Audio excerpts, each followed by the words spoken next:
This story, titled "My Brother Stole My Promotion at Work by Spreading Lies, I Exposed Him and Took Back What Was Mine," is one of betrayal, resilience, and justice.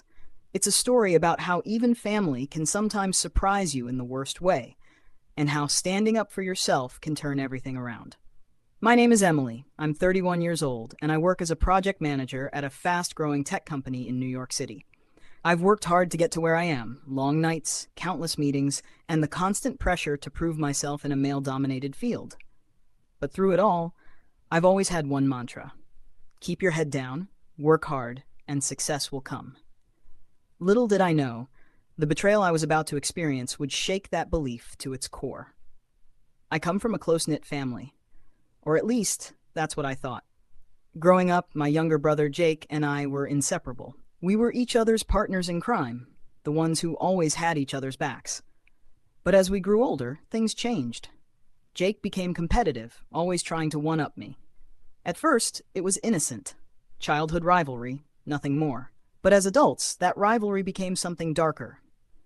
Jake and I ended up working at the same company, though in different departments.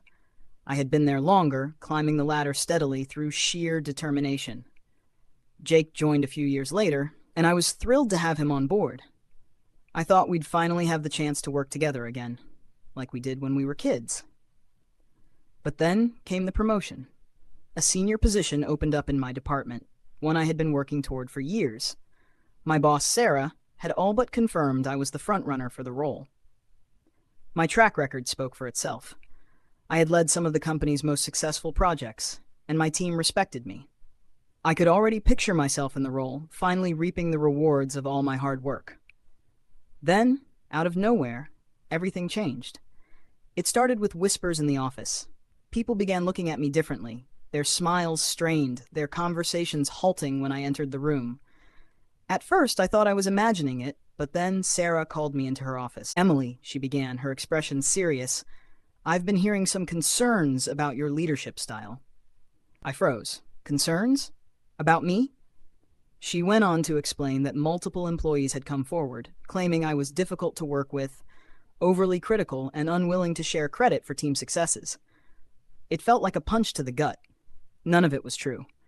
I had always gone out of my way to foster collaboration and support my team. "I don't understand," I said, my voice trembling. "Who said these things?" Sarah shook her head. "I can't disclose that, but these concerns are serious enough that we're reconsidering the promotion." I left her office in a daze, my mind racing. Who would say such things about me? And why? It didn't take long for the pieces to fall into place. Later that day, I overheard a conversation between Jake and one of his coworkers. "She's always been a little too self-centered, you know," Jake was saying, his voice carrying across the room. "I just want what's best for the company. If someone like Emily gets promoted, it could hurt morale." My stomach dropped. Jake, my own brother. At first, I didn't want to believe it. I confronted him that night, hoping there was some kind of misunderstanding. "Jake," I said, "have you been spreading lies about me at work?" He didn't even try to deny it. "Look, Emily," he said, his tone defensive. "You've had your turn. You've been in the spotlight long enough. Maybe it's time for someone else to shine. Someone who actually deserves it." I was speechless. This was my brother, someone I had trusted, someone I had supported through thick and thin, and he had sabotaged me. That night, I couldn't sleep. I kept replaying our conversation in my head, trying to make sense of it. But no matter how much I tried, I couldn't justify what he had done. Jake wasn't just trying to get ahead. He was willing to tear me down to do it. The next morning, I decided enough was enough. I wasn't going to let him steal what I had worked so hard for. I started by gathering evidence.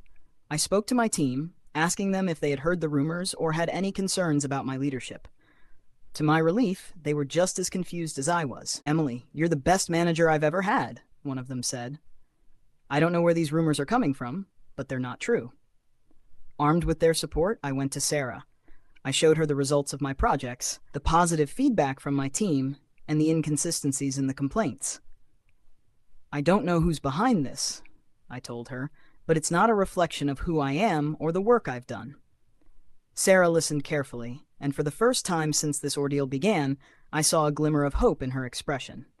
"Thank you for bringing this to my attention," she said. "I'll look into it." But I didn't stop there. I started paying closer attention to Jake's behavior, both at work and outside of it. It didn't take long to uncover the truth.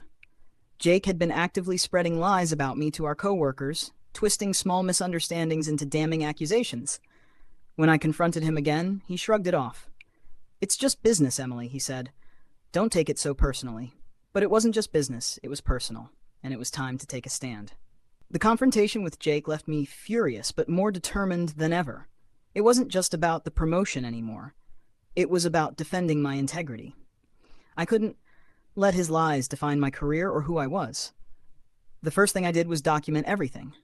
Every rumor, every false claim, every interaction I had with coworkers who supported me, it all went into a detailed report. I even reached out to HR, not to accuse Jake outright, but to raise concerns about the sudden and suspicious shift in how I was being perceived. HR took my concerns seriously and agreed to investigate. Meanwhile, I continued to perform at my best, refusing to let the negativity derail me. It was hard, especially knowing Jake was still spreading lies, but I reminded myself that actions speak louder than words. I stayed focused, delivering results that were impossible to ignore. A week later, Sarah called me into her office again. This time, her demeanor was different, warmer, almost apologetic.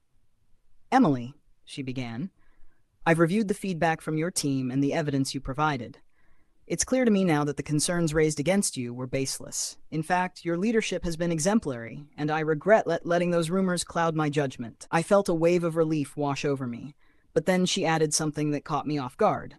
"We've also traced some of these rumors back to Jake. I need you to know that we're handling this matter internally, but I want to hear from you.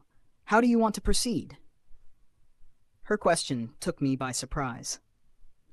Part of me wanted to let the company deal with Jake and leave it at that. But another part of me felt that this was a moment to set the record straight, not just for me, but for anyone who's ever been sabotaged by someone they trusted. "Sarah," I said carefully, "I want the truth to come out, not to punish Jake, but to ensure that this doesn't happen to anyone else." She nodded, and I knew I had made the right decision. Over the next few weeks, HR conducted a thorough investigation. They interviewed coworkers, reviewed emails, and pieced together a clear timeline of events. The evidence against Jake was undeniable. When they finally called him in for a meeting, he had no choice but to admit what he had done.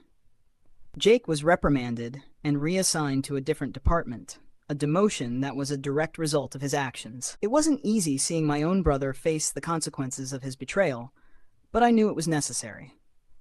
As for me, I got the promotion. Sarah announced it during an all-hands meeting, praising my resilience and leadership.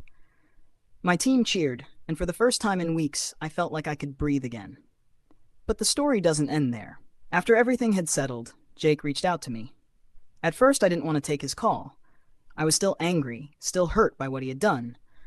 But something in me, maybe the part that still remembered the bond we shared as kids, made me pick up the phone. "Emily," he began, his voice heavy with regret. "I'm sorry. For everything. I let my jealousy get the better of me, and I hurt you in ways I can't take back.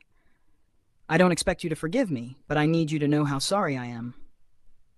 His apology caught me off guard. For so long, I had been focused on defending myself that I hadn't considered what this had done to him. Jake had always struggled with feeling like he was in my shadow, and while that didn't excuse his actions, it helped me understand them. "Jake," I said after a long pause, "what you did was wrong. It hurt me more than I can put into words. But I appreciate your apology, and I hope this can be a turning point for you. For both of us." It wasn't a complete reconciliation, but it was a start. Now, months later, I've moved forward, stronger and more confident than ever. The experience taught me so much, not just about standing up for myself, but about the importance of boundaries, accountability, and forgiveness. Jake and I are rebuilding our relationship, slowly but surely. It's not perfect, but I'm hopeful. And as for my career, I've never felt more empowered. That promotion wasn't just a milestone. It was a reminder that hard work and integrity always win in the end. If you found this story compelling, don't forget to like, comment, and subscribe. Have you ever been betrayed by someone close to you? How did you handle it? Share your thoughts in the comments below. I'd love to hear your stories and connect with you. Thank you for supporting this channel and joining me on this emotional journey.